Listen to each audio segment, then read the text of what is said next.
Captain Bobby Markovic, all the men and women of the Armed Forces of the United States gathered here, honored guests, thanks for the warm welcome.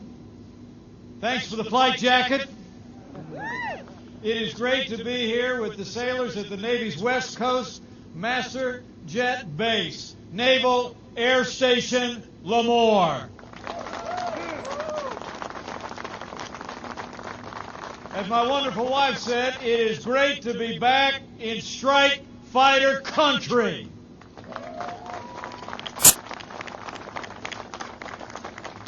Before I begin, I want to ask you to join me in thanking someone who has literally spent the last 4 years showing our appreciation for people like that.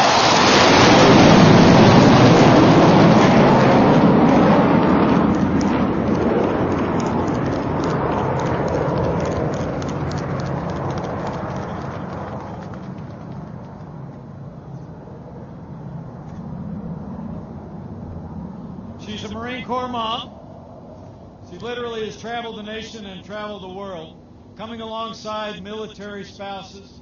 She's supported reforms in the laws concerning and regulations concerning military spouse employment. In fact, as you just heard, in a few minutes she'll be speaking to spouses right here at NAS Lemoore. And I got to tell you, I couldn't be more proud of my incredible wife, who I think is the best second lady the United States has ever had. Will you join me in thanking Karen Pence for all she's done for our troops and our families? Thank you. I gotta go. Thank you, dear. We'll get 'em. I'm here to deliver a very simple message to each and every one of you. On behalf of your Commander-in-Chief, from your Vice President, and on behalf of every American, thank you for your service. After traveling across this country over the past 4 years, I promise you, the American people are more grateful for your service than you will ever know. You come from the rest of us, but we know you're the best of us, and we're grateful, not only to those of you who wear the uniform, but as we've mentioned a few moments already, we're grateful to all who stand beside you. You know, so many of you serve every day as a family. And while you train and while you deploy, it's your wives, it's your husbands, it's the parents who keep the home fires burning, isn't it? As Karen said, we know what we're talking about. As most of you know, our daughter Charlotte and our son-in-law Henry are stationed right here at NAS Lemoore, and we couldn't be more proud. Our son is a Marine Corps F-35 pilot, and he and his wife are stationed in Arizona. And like so many of you, they serve as a family.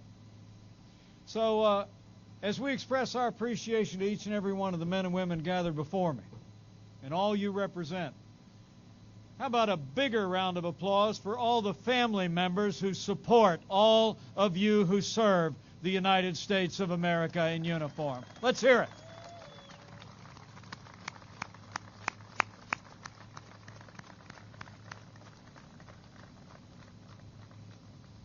It's inspiring to look out and see all of you today.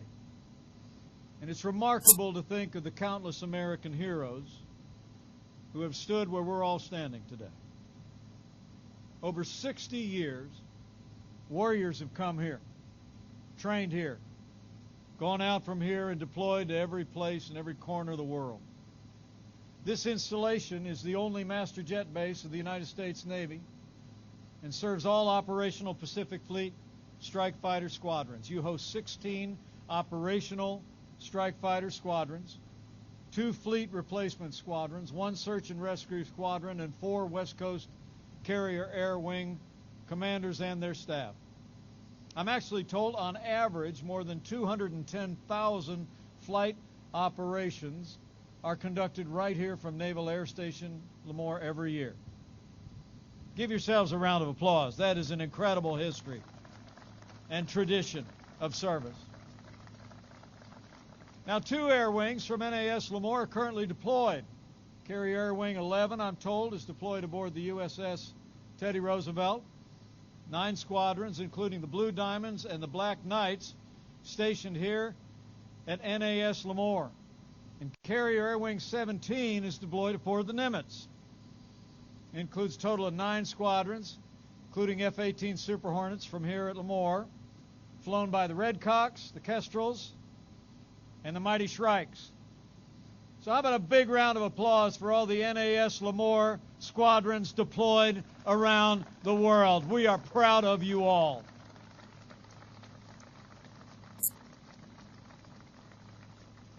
You know, the men and women of Naval Air Station Lemoore soar across the skies in defense of our nation and our freedom. You inspire us every day. You know, many people wonder all their lives if they've ever made a difference. You'll never have that problem. And the truth is, you step forward, join the armed forces of the United States. You became a part of the greatest force for good the world has ever known. You chose to do your part in your time to defend the flame of freedom and hand it on to generations yet to come. And the American people are grateful. You know, the Bible says, you did not love your lives so much as to shrink from this calling. And I want to assure you, you have our deepest respects for the selflessness and courage that you personify every day. For 4 years, I've had the honor of being Vice President of the United States. And since the first day of our administration, we've worked every day to make the strongest military force in the history of the world stronger still. 4 years ago, we inherited a military that had been hollowed out by devastating budget cuts. Our troops hadn't seen a significant pay raise in nearly 10 years.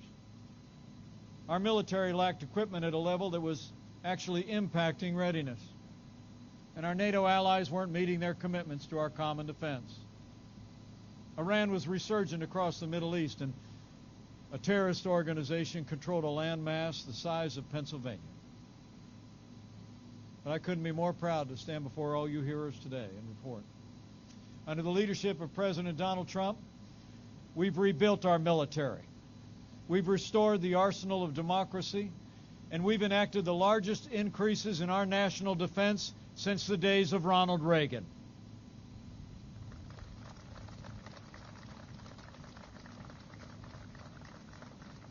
We're once again giving our soldiers, sailors, airmen, Marines, Coast Guard, and Guardians the resources and the support that you deserve.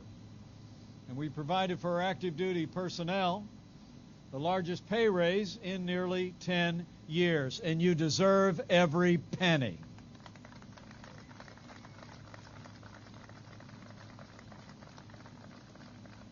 Our military is now more equipped than ever before. Under our administration, we've secured nearly 500 new F-35 fighters, 21 more deployable ships, with another 59 on the way. We've upgraded our tanks, our artillery, our rocket systems, bolstered our fleet of attack helicopters and broader fighter planes as well.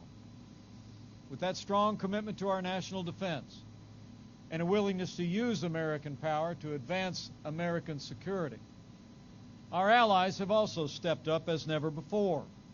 Since 2016, our NATO allies have increased their contribution to our common defense by more than $130 billion.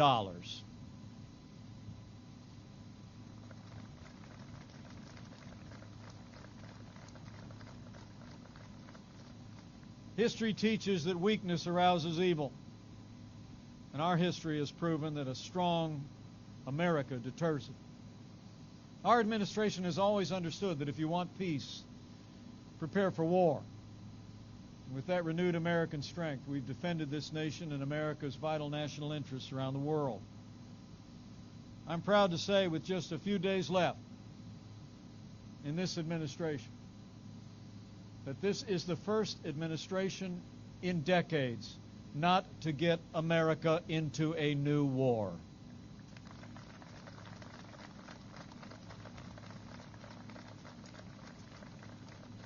But all along the way, with that renewed American strength, we stood with our allies and stood up to our enemies.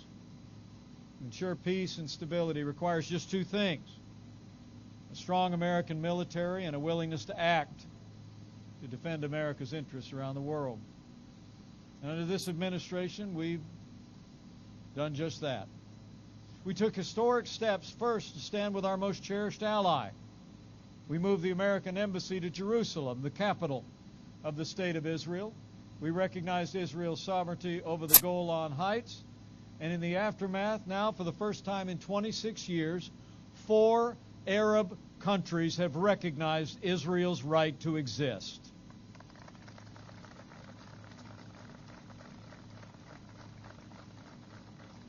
And under our administration, we've taken the fight to radical Islamic terrorists on our terms on their soil. During these last 4 years, the armed forces of the United States captured the last inch of territory controlled by ISIS.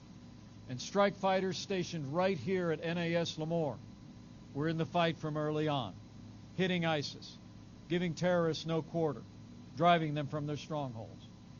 With the courage of our armed forces, I'm proud to report, now more than a year ago, we crushed their caliphate, captured the last inch of territory under the black flag of ISIS, and took down their leader without one American casualty.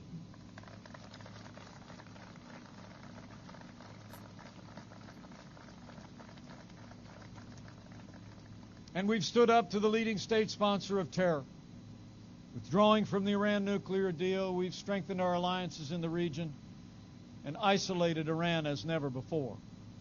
And when the most dangerous terrorist in the world threatened American forces in the region, our armed forces took action, and Iran's top general, Qasem Soleimani, is gone.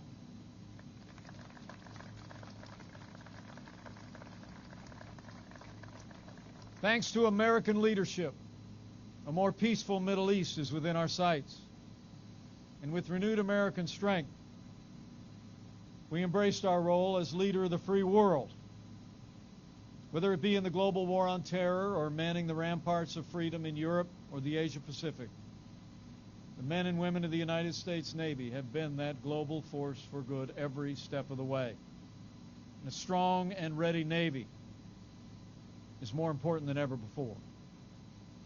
As the new American administration prepares to take office, we do well to remember, as Americans, that the price of freedom is eternal vigilance, and that a free and open Indo-Pacific is essential to our prosperity, our security, and the vitality of freedom in the world.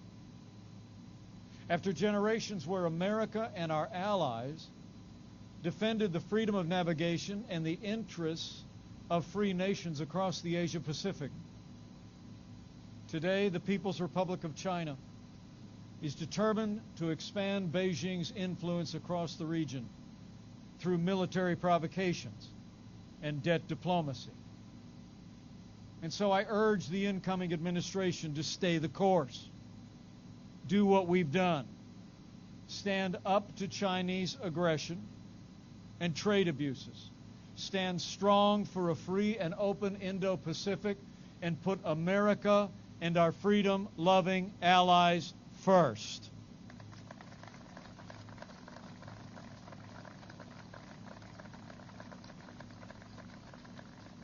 And I know the United States Navy will continue to stand strong